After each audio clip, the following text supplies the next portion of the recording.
Sebuah cerita berjudul Melawan Manipulasi Bersama DKPP ditulis oleh Muhammad Fikram Pratama. Masih terkurung oleh kesibukan, namun Fahri tak bisa berdebat dengan dirinya sendiri. Fahri sangat sadar, semua ini bukan salahnya, melainkan rutinitas yang panjang tak kunjung pamit dari satu hari yang telah cukup penat dilalui. Berhadapan dengan layar komputer bersama sunyi yang mengiringi. Fahri terus mengolah data-data terkait hasil pilkada kabupaten. Secara bertahap, mulai dari tingkat TPS hingga rekapitulasi tingkat desa, kelurahan, dan kecamatan. Semua Fahri kerjakan dengan kecermatan terbaik yang bisa ia lakukan. Sampai di tengah sibuk dan fokusnya, Fahri tersadar ada seseorang yang menghampirinya. Orang itu menghampirinya dengan gaya santai. Seseorang yang sudah tidak asing lagi bagi Fahri. Pria itu membuka perbincangan. Belum selesai lagi. Keburu malam saya nungguin kamu. Anak saya di rumah lagi lucu-lucunya. Saya nggak mau ketinggalan momen. Yah, bentar pak. Nanggung. Ini udah dikit lagi beres. Tinggal 3 kecamatan lagi untuk di arah timur. Udah Ri, besok aja. Kan masih ada waktu. Saya sebagai kepala bidang data dan informasi nggak tega kalau lihat staf saya lembur mulu. Nanti kamu sakit, saya juga yang salah. Namun setelah semua bujuk, Fahri tetap bersikukuh dengan juangnya. Semua kerja kembali ia lanjutkan, membuat sang kepala bidang hanya bisa meratapi keteguhan dan kerja keras anak buahnya. Sejenak sepi menguasai, hingga disela oleh hadirnya sosok dengan pangkat yang lebih besar. Ada apa nih Pak Sabto? Bapak komisioner. Gini Pak, anak buah saya rajin bener kerjanya. Saya sudah suruh dia pulang, tapi nggak mau. Katanya nanggung mau selesaikan kerjaan. Sedikit banyak memecah konsentrasi, membuat Fahri merasa perlu untuk terlibat dalam perbincangan, mau tidak mau. Iya Pak, maaf. Soalnya saya ngehandle wilayah timur. Kebetulan wilayah dan jumlah TPS-nya paling banyak. Jadi mesti saya kebut segera. Sejenak tersenyum tipis, lalu sang komisioner lekas menyemai wejangannya. Iya, saya tahu. Pasti nggak mudah. Tapi ya mau nggak mau, daripada kantor kita dibakar warga karena belum selesai ngitung. Jadi ya, saya terserah kalian aja. Kompromi yang terlontar membuat Fahri lebih yakin untuk melanjutkan kerjanya. Sekaligus membuat pilihan Sabto jadi terkunci. Sabto hanya bisa pasrah melihat konsistensi Fahri. Meski demikian, ia tetap bersikukuh ingin segera pulang ke rumah. Tiba-tiba terdengar dering ponsel. Sang komisioner sadar, itu ponsel miliknya. Sebentar ya, saya angkat telepon dulu. Kalian terus lanjutkan pekerjaannya. Siapa? Ucap Sabto seraya mengangguk. Setelah mengambil jarak yang cukup, sang komisioner merasa aman untuk melihat siapa yang telepon. Dan betapa kagetnya ia bahwa yang menelepon adalah Roni, calon bupati nomor urut 3. Meski merasa janggal, tapi ia tetap mengangkat telepon. Halo Pak Roni, selamat sore menjelang malam. Iya Pak Saiful, selamat sore. Gimana kabarnya? Saya? Sehat Pak, baik. Maaf kalau boleh tahu, ada perlu apa menelpon saya? Apa ada masalah terkait pilkada? Iya betul, ada masalah. Saya mau kasih tahu Anda, kalau suara saya di wilayah timur anjlok. Saya lihat di aplikasi. Ada apa itu? Kenapa suara saya di timur sedikit? Kalian mau ngakalin saya? Kritik menghentak yang coba dijawab Saiful dengan bijaksana. Maaf sebelumnya. Semua data yang kami himpun sejauh ini memang berdasarkan fakta yang ada di TPS. Dan sejauh ini, kami belum menemukan adanya kecurangan ataupun kesalahan teknis.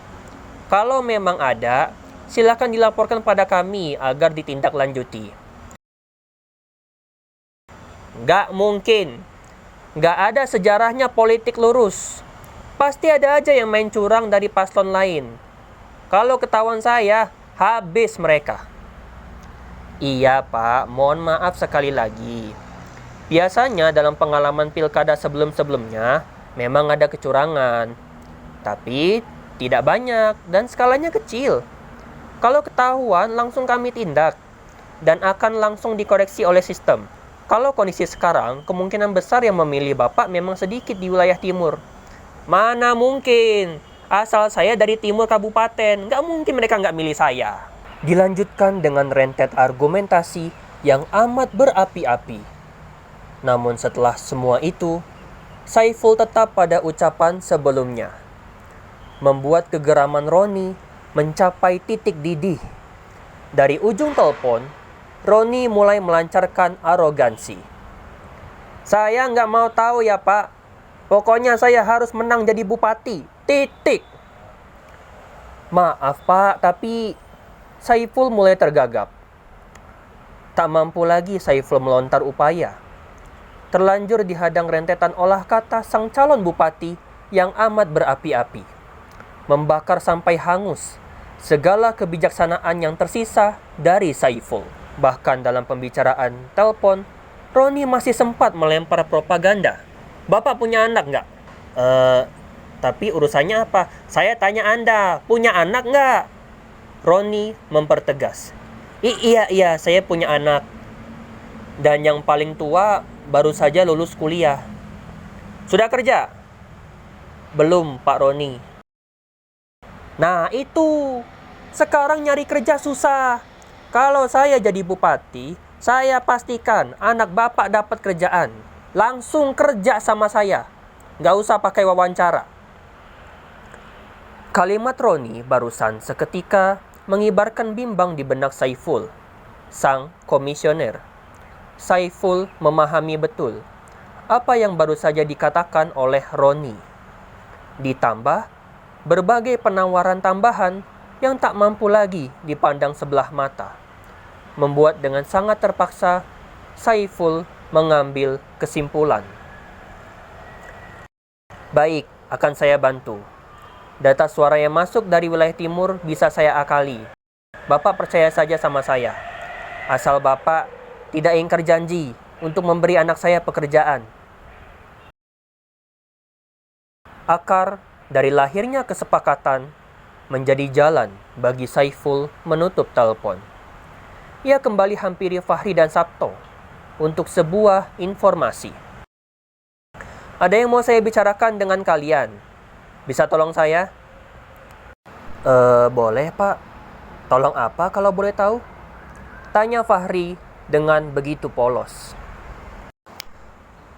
Raut suram tak dapat Fahri sembunyikan. Bersama motornya, ia menjelajah malam di tengah kabupaten. Menembus dinginnya hawa, hingga mencapai riuhnya perkampungan.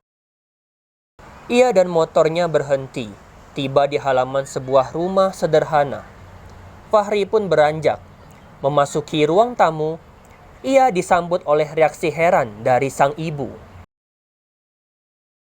Mukamu kenapa gitu? Capek? Kebanyakan kerja? Bukan gitu, Bu.